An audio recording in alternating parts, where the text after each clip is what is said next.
Hey folks, it's Nick Granville. Welcome to my YouTube channel.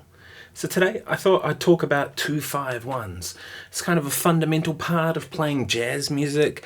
If you haven't subscribed, please do. It really helps. If you haven't liked, go on, hit the like button. Be cool. If you subscribe, there's a funny thing that happens. Your guitar tone will get better. You'll go from someone who's got like average tone to have amazing tone just by subscribing. It's super easy. So this is going to be an advanced lesson, right? If you don't know the basics of 2-5-1s, today is going to be straight over your head. First one I'm going to use is this.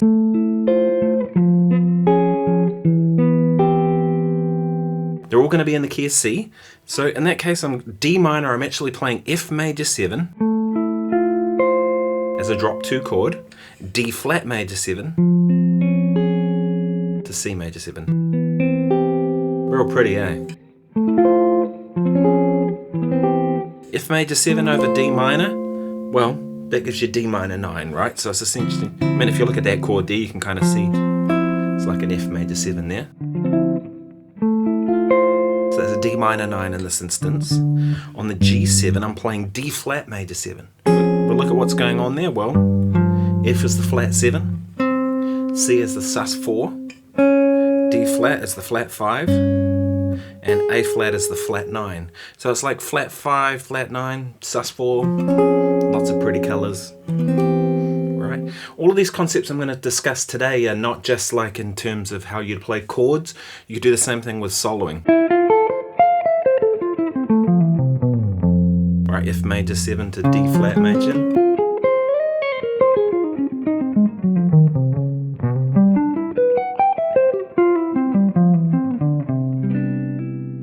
So there I went F major 7, D flat major 7, C major 7. So you can apply it all to both, right? But that's one that I use quite a bit. With voice leading, like, it's quite common for things to move in a downward motion, right? Like this sort of thing, or right, it's got a sense of moving down. To me, the interest comes, and the more advanced kind of concept of this comes when you want to move the opposite direction, moving upwards. So here's one I like to do. So this is D minor 7. All right, pretty standard. And then I'm going to go F minor 6. All right, and then to C add 9 over E. So 2, 5. 2 chord, well that's pretty obvious, but if we go to the F minor 6, right, F in relation to G is the flat 7, sus4, 5, flat 9. This is flat 9, sus4. Really cool way of getting to it though, isn't it? And then you can resolve to whatever C major 7 you want. I like the sound of that movement. This one I like a lot, it's really pretty. And again, use this when you solo.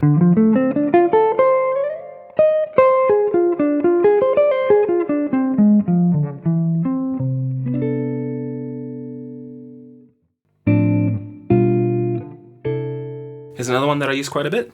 D minor 7, this is a drop 3 voicing.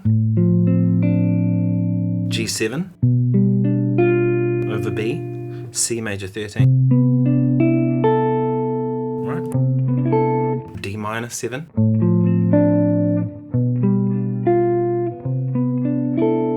And again, that thing with voice leading, how they tend to move downwards typically, this is moving in the opposite direction. I like that. It kind of creates this sort of counterpoint type thing, right? Also, there's some interesting things going on with the inner voicings in that. Here's one that I got from my buddy Larsen, fantastic guitar player. This is one that I'd done a little bit on, but it sort of skipped over my radar. I hadn't thought about it. And then I was watching one of his videos, and Jens talked about this thing, and I went, I got to re-implement that into my playing. So D minor, I'm going to go D minor 9. When I hit the G7, I'm going to go B major 7 flat 5. And then resolve. Or it's kind of cool too, resolving upwards. 2, 5, 1. And if we look at what's going on there, B major 7 flat 5, well, you have the 3rd, flat 7, sharp 9, sharp 5. So really it's just an altered chord, isn't it?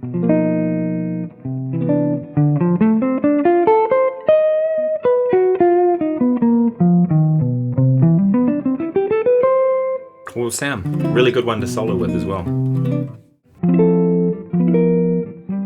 And the last one I'll give you, this is one that I use quite a bit as well. Oh, all of these I use quite a bit. I've said that a few times today because I do use these. They're actually like part of my vocabulary when I play on 2-5-1s. This is F major 7 over the D, right? It's the same principle as before, D minor 9.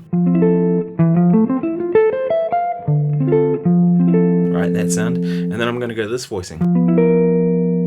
I won't explain what it is just yet, but I will in a minute. To C major 7, so 2, 5, 1.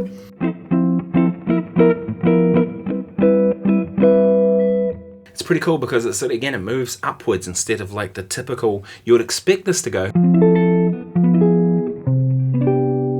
but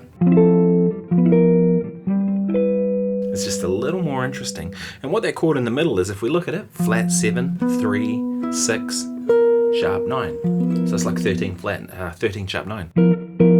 Really all I'm thinking of is built off that voicing of G13. Instead of the root note, to the sharp 9. I'll get the words out eventually. Right, so those are 5 kind of quite advanced 2-5-1s that I use all the time in my playing. They're great, they're a great sound. Again, they break the convention of how things typically move, which I like that idea. I'm showing you them all in C, but put them in other keys, right? You don't need to do all 12 keys. Guitar doesn't really work like that.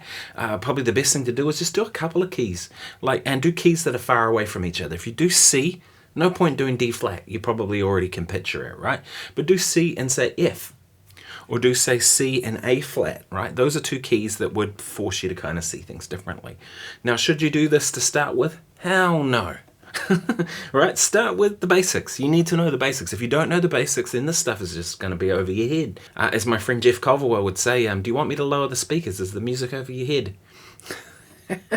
He says that to the audience all the time. What a goofball. You'll notice that I was talking about these from a theoretical concept and explaining them. I don't think that way when I play. Really, I don't. So what I've done, like this one, I'm not thinking that's B major 7 flat 5. It's just that sound to that sound to that sound, because I've practiced it. I'm going through the theory part of it now as an explanation so that you understand. When I play, it's just these are things that I've worked on and practiced, and they come out naturally, right?